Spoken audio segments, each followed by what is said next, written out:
Glenn Hugus is with us, remembering that fateful day at the Petticoat Junction Bridge.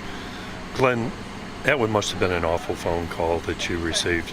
And you just told a very heartwarming story about those events. Tell us what you went through on that day. It was pretty traumatic.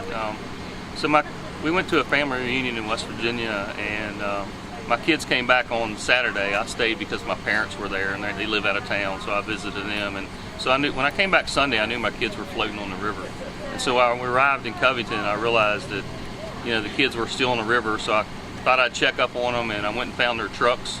And typically they leave the trucks where they end up, not where they start. And so I didn't see them, so I went to town. I got in a mood for cooking a steak, so I grabbed some groceries, come back home, stopped and checked on them again. Probably when I went over the bridge, they were probably underneath me and I didn't know it. And so I went home and started grilling a steak. And I'm a rescue squad member, so when the kids are on the river, I always cut my rescue squad radio on, and I actually heard the call come in for a wreck at Petticoat, a vehicle in the river, and I didn't know if they had patients or not. And so I'm a part of our local dive team and at the rescue squad I'm a member of, and so part of me said, well, let's go. And no, that's not, if they need us, they'll call me. And so I kind of listened to it a little bit, and then my wife called, and she was in Roanoke, and they said it was the kids, and I kind of argued with her because I said, it can't be the kids, they haven't had time to get to Petticoat yet. And she said, no, you need to get to Petticoat, they think Hope's dead. And so I proceeded to Petticoat. I parked my truck on my side, on Lake Moomaw side of the river, and so I knew there'd be a lot of traffic there. So I ran across the bridge. I could see the truck in the river.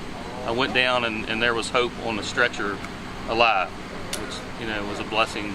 And so then I had to find my son. So I went to find him, and I looked at him, and I asked him if he was okay, and he said he was hurting really bad, but he was okay. So I actually went back to Hope and asked if I could ride in the ambulance, and they let me, and so we went to the Atlanta zone, and so they worked on her a little bit, and they actually let me fly to Roanoke with her, which was such a blessing. And you've been a big part in the reconditioning or the recovery of Hope all along. And she's gone to Georgia for special treatment.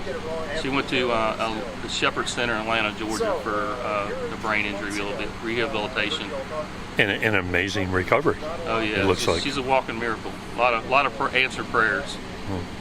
So you flew to the Roanoke. So she was in the hospital from June 12th to June 28th or 29th, and we flew her fixed-wing aircraft to Atlanta for rehabilitation.